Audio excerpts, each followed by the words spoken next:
Ugandans are not borrowing as much as they should from commercial banks. Central Bank Q1 figures showing demand and supply for loans dropped 5.3 and 3.6 trillion shillings in the quarter to January 2024 from 5.9 and 3.6 trillion shillings quarter to October 2023. Cash handouts in the form of government programs could be keeping borrowers away. If you were to ask me in the case of Uganda, it is true that because we have been raising the policy rate, we have also seen that private sector credit growth has been slow. It has been anemic in the single digits compared to the double digits that we had about 5 or so years ago.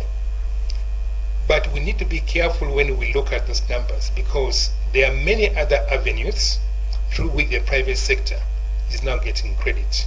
For example, government is borrowing money or is raising money through taxes or borrowing money from the banking system to finance initiatives like Emyooga, the Parish Development Model, and what have you. So ordinarily, this credit or this part of the sector would have come to the banking system to borrow, but now they're getting credit from the government. So does it explain the slow growth in the private sector credit that we're seeing in the banking sector? I think that's an empirical question that we're looking at.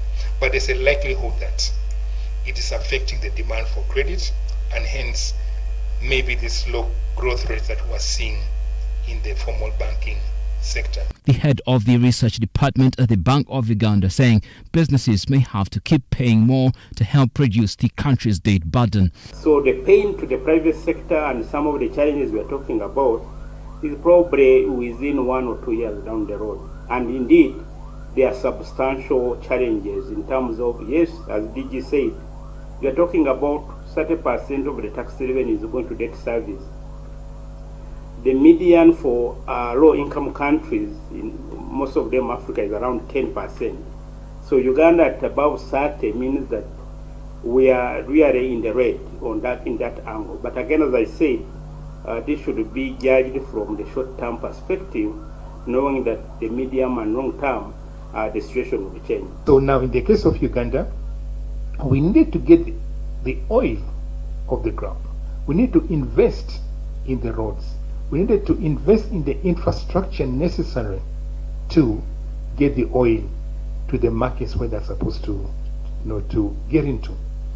So we went for these loans that have a short grace period, right? And therefore bringing now the burden to the near term, like Adam has mentioned.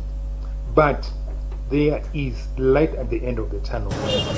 In Uganda, the burgeoning public debt is a hotly debated topic and has led to fears of a potential sovereign default and debt crisis if government appetite for borrowing is not tamed.